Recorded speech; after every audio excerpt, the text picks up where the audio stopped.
Oke, assalamualaikum warahmatullahi wabarakatuh. Jumpa lagi teman-teman, di channel horor tentunya. Kali ini saya kedatangan rekan saya yang lumayan agak jauh ya, di luar daerah, beda provinsi tentunya. Tepatnya ini di Pulau Jawa teman-teman. Memiliki kisah yang cukup menarik juga, real, dan saya juga tertarik karena kisah nyata tentunya. Dan kebetulan beliau ini mengalami sendiri waktu dia sedang mengadakan camping pramuka ya. Dan cukup mengandung sejarah juga karena ini tempat ternyata udah cukup lama diakui oleh warga setempat ya, bahwa memiliki kisah sendiri yang mistis, ada yang belum terpecahkan dan sangat horor tentunya. Bahkan sampai beberapa siswa sampai diteror secara bersamaan.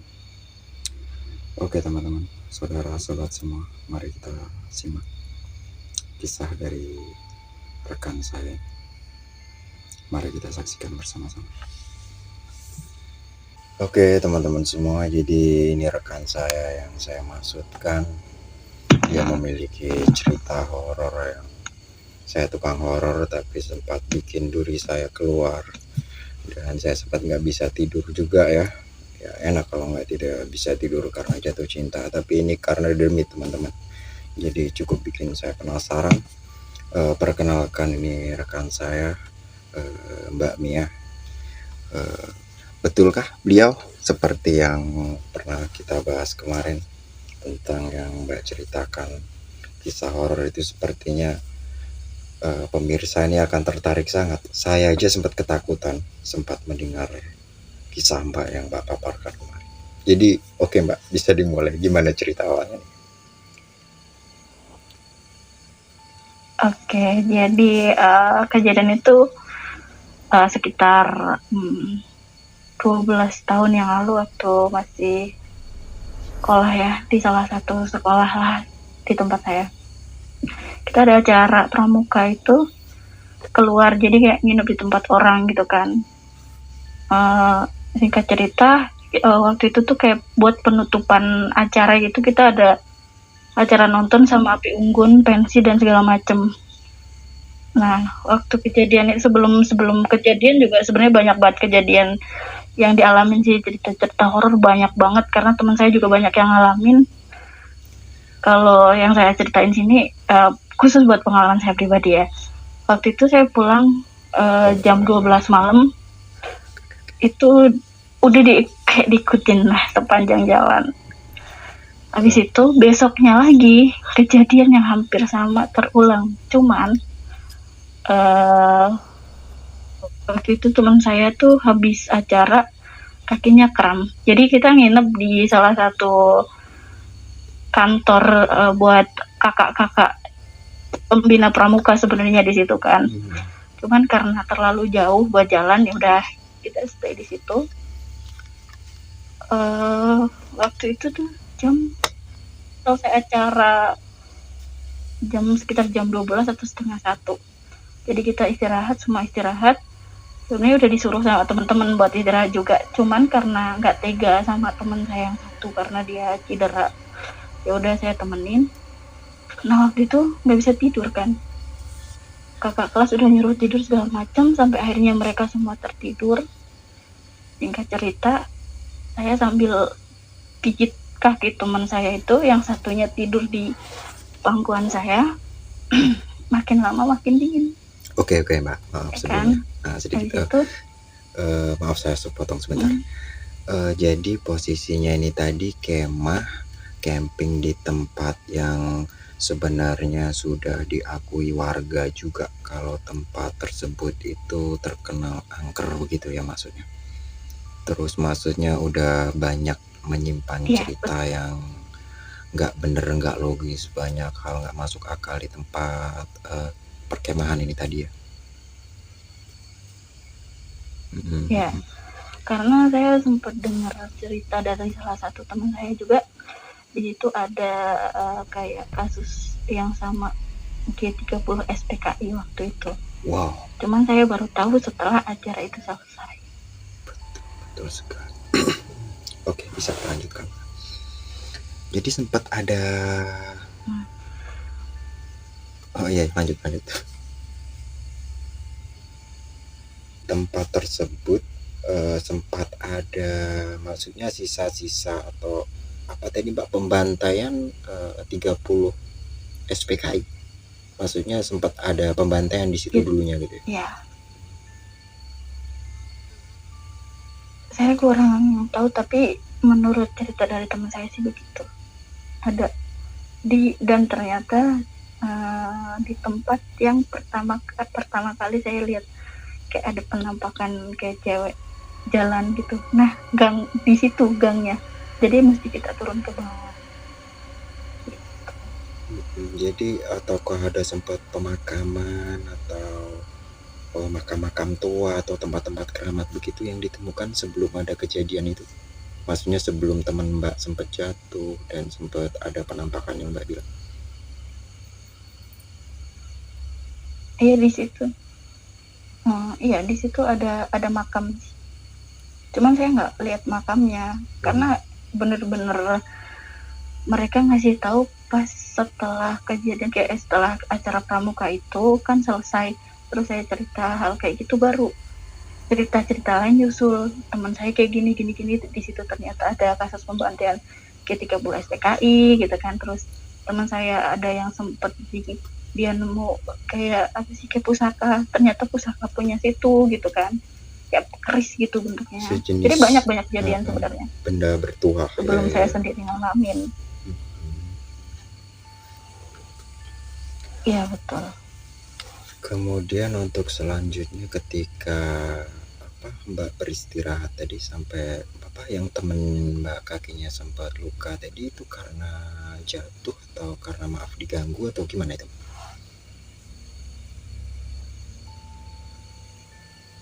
Oh enggak sih, waktu itu kan kita mungkin acara siang itu kan padat ya kan. Terus tiba-tiba kita yang harus duduk lama karena kita nonton itu yang tadinya harusnya kan kaki selonjorin ya kan, dia kakinya kok jadi ram dia kan kakinya. Udah saya anterin ke pos waktu itu, kakak bilang nggak usah dibawa pulang gitu kan, udah kita iniin di pos aja. Udah sampai ke situ saya pijit kakinya segala macem, udah gitu udah kan suruh istirahat, nggak bisa gitu kan, karena saya nggak tega buat ninggalin temen saya ini gitu, takutnya dia butuh apa-apa. Udahlah singkat cerita malam itu dingin banget, bener-bener yang dingin banget. Saya nggak tahu kalau waktu itu ternyata ada gitu. Intinya dingin itu bulan purnama apa kalau nggak salah sih bulan purnama. Intinya dingin itu nggak sama dengan makin hari-hari lama, biasa. Makin dingin, makin lama makin beda.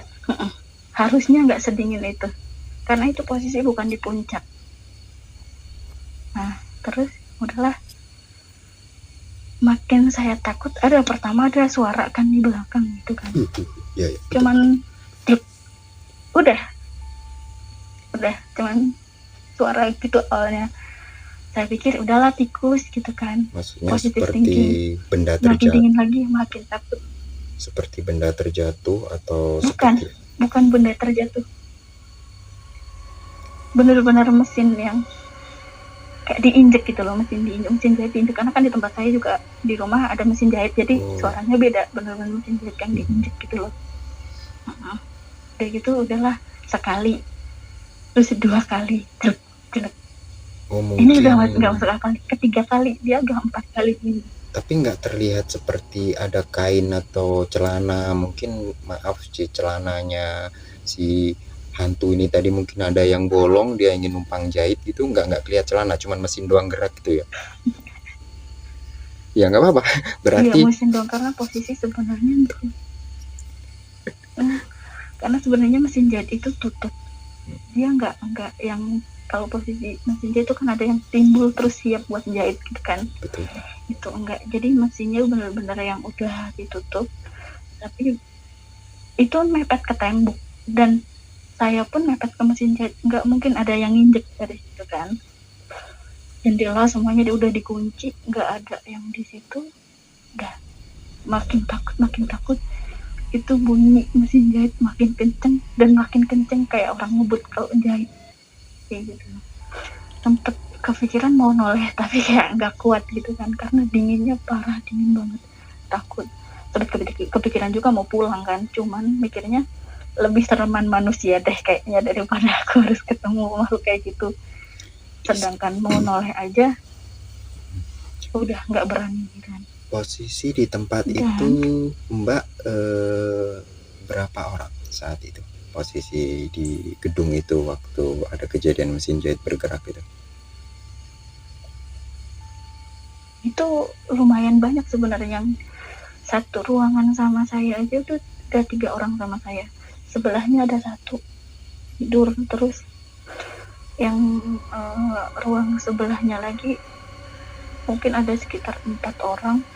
Seberangnya, ruang seberang itu sekitar mungkin ada 5 orang karena itu pos utama kan. Jadi kantor utama buat kakak-kakak dewan pembina di situ waktu itu kan. Jadi yang benar-benar banyak sebenarnya, banyak orang. Dan anehnya yang denger itu cuma saya doang yang kebangun saat itu. Ya emang saya belum tidur sih, cuman saya doang. Sekenceng itu kayaknya nggak masuk akal deh. Sekenceng itu nggak ada yang denger, bahkan temen di depan saya pun nggak ada yang kebangun. Saya mau bangunin nggak tega gitu. Bener-bener nggak logis ya. Lagi pulang ngapain juga semalam-malam mainan mesin jahit kalau memang pun itu orang iseng ya nggak.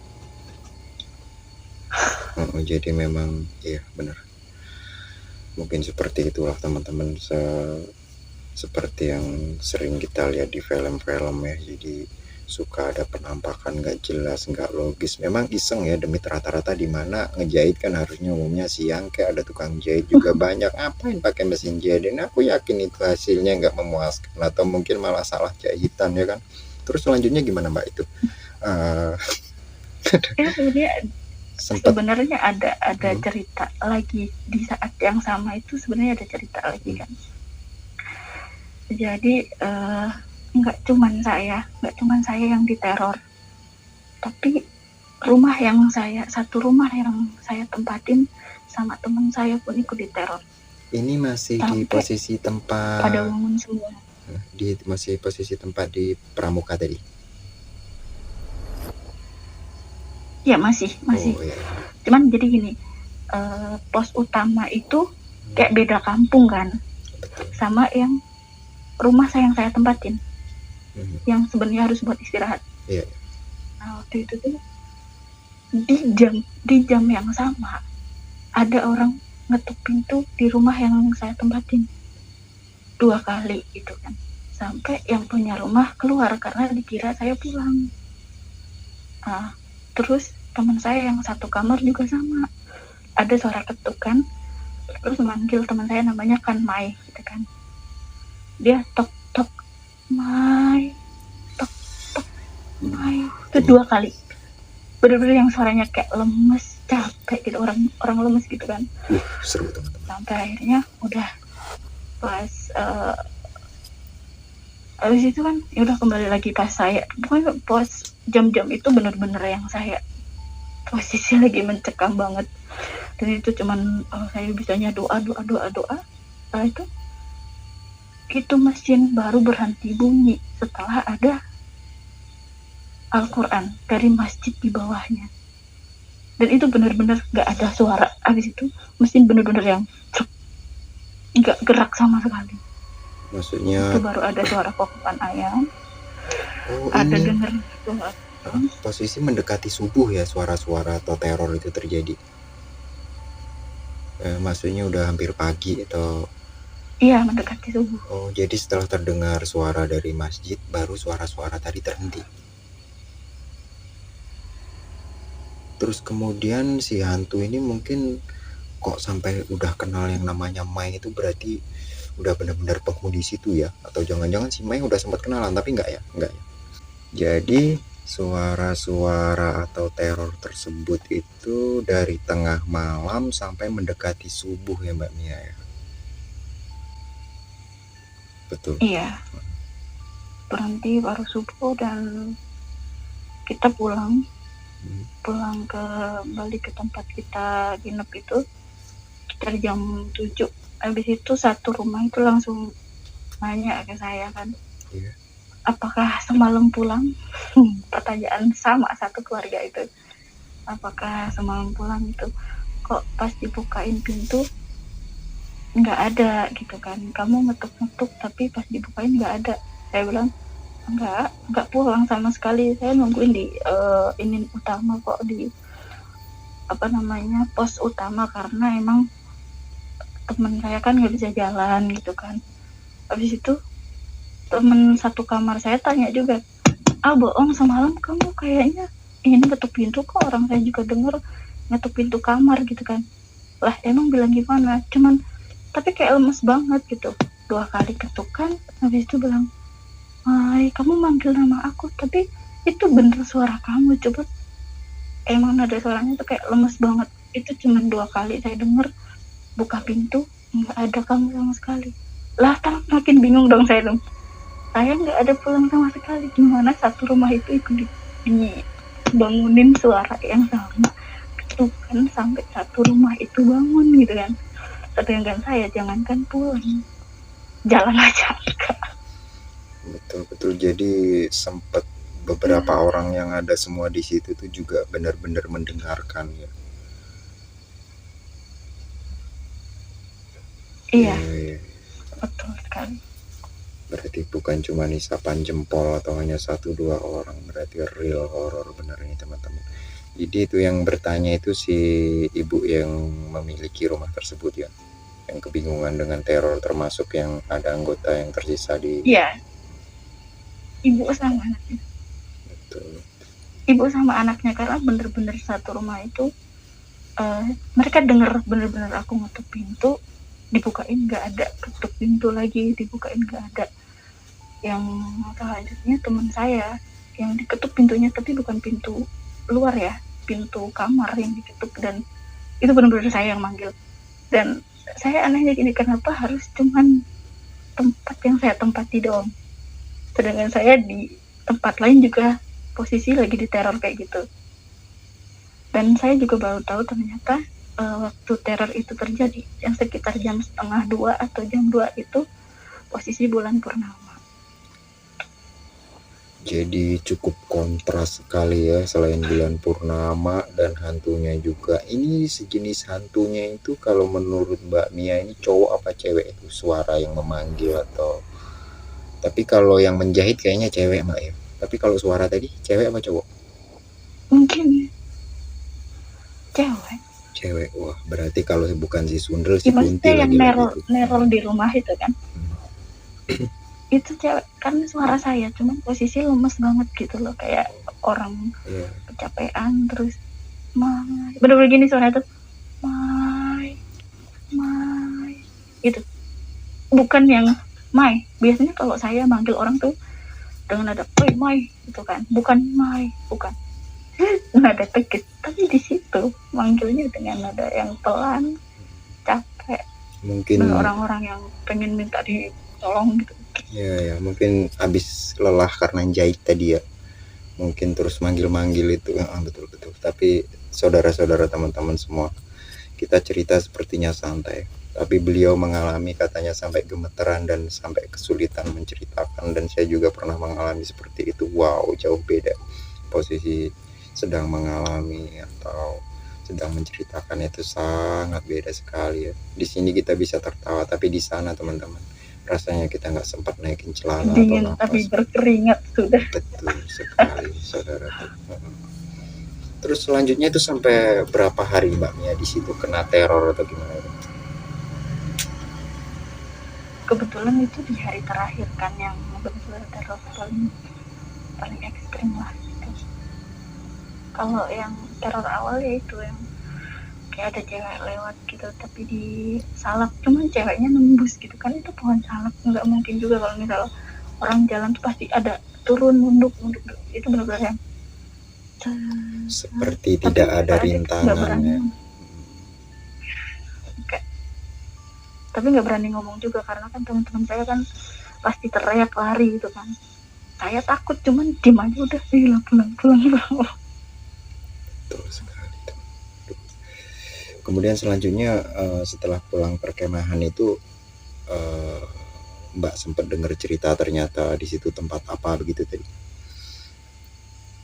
Nah, itu salah satu teman saya kan, kebetulan karena saya berani buka cerita, jadi kebetulan ada teman satu kelas juga, dia bilang, oh kamu ngalamin, kata dia itu.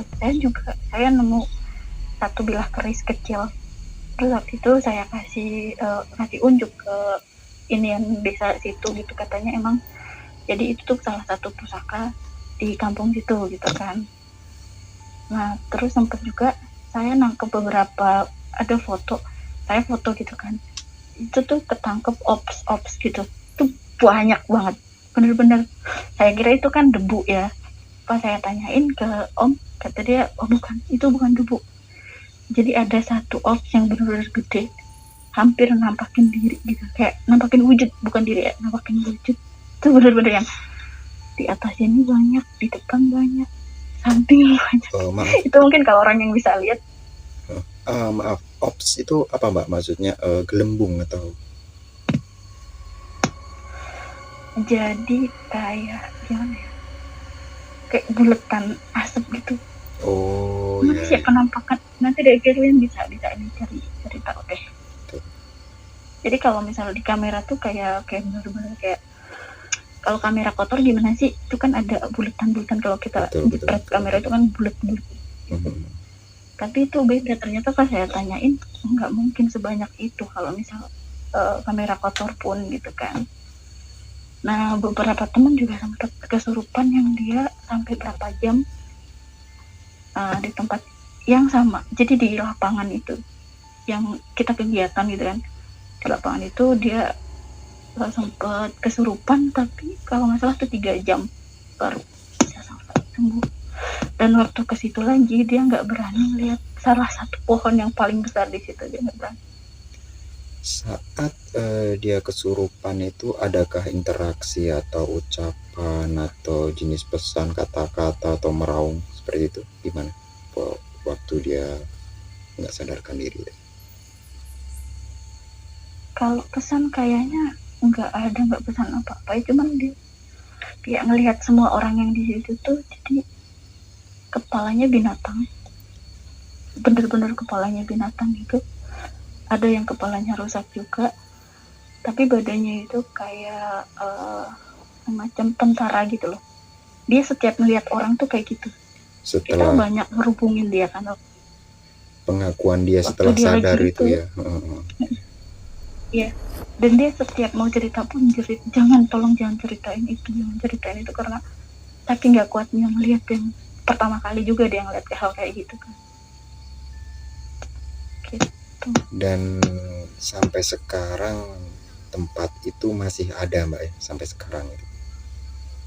Masih ada. Itu tepatnya di daerah mana Mbak? Itu masih di Kabupaten Wonosobo. Masih di Pulau Jawa ya?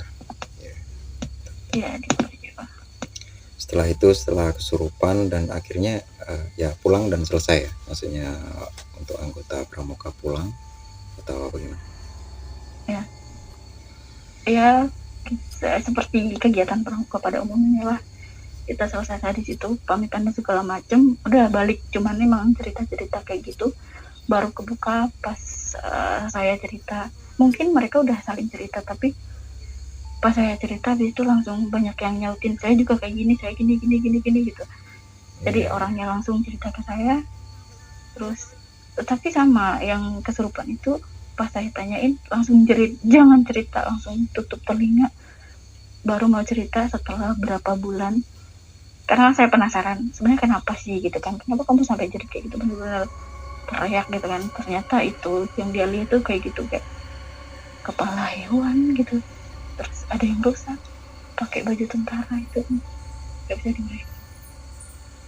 Terus wah, cukup menyeramkan sekali ya. Untuk anak sebanyak itu sebenarnya mereka itu mengalami hal-hal yang sama, hanya beda cerita, dan mereka saling merahasiakan karena saking takutnya ya. Betul. Jadi setelah Mbak ini buka cerita, mereka juga akhirnya berani membuka cerita setelah beberapa waktu ya. Betul sekali. Oke Mbak Mia, terima kasih atas paparan dari Mbak Mia atau berbaginya pengalaman dari Mbak Mia. Mungkin Mbak Mia akan berbagi sedikit tips atau ada pesan-pesan untuk pemirsa atau teman-teman atau solusi cara menghadapi atau bagaimana menurut Mbak Mia? Saya rasa nggak ada. Kayaknya yang lebih menakutkan itu sebenarnya manusia dibandingkan makhluk halus seperti itu sih. Oh, begitu ya Mbak. Betul. Karena kalau makhluk seperti itu hanya nakut-nakutin ya, beda kalau manusia bisa bertindak kalau dia tidak dibatasi oleh hukum atau norma ya. Betul.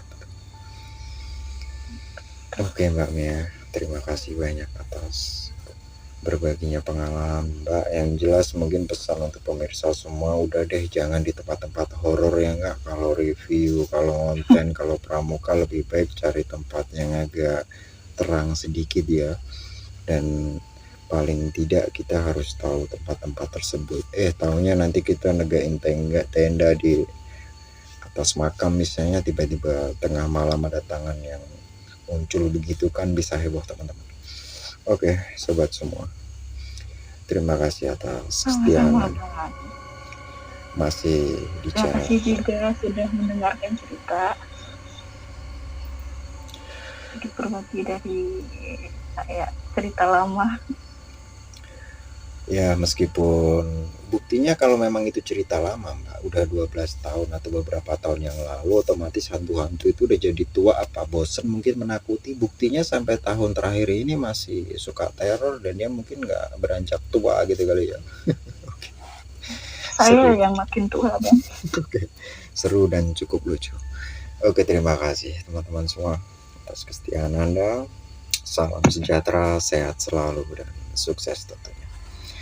Tunggu cerita selanjutnya yang masih kisah nyata tentunya dan masih di channel ini. Oke. Assalamualaikum warahmatullahi wabarakatuh.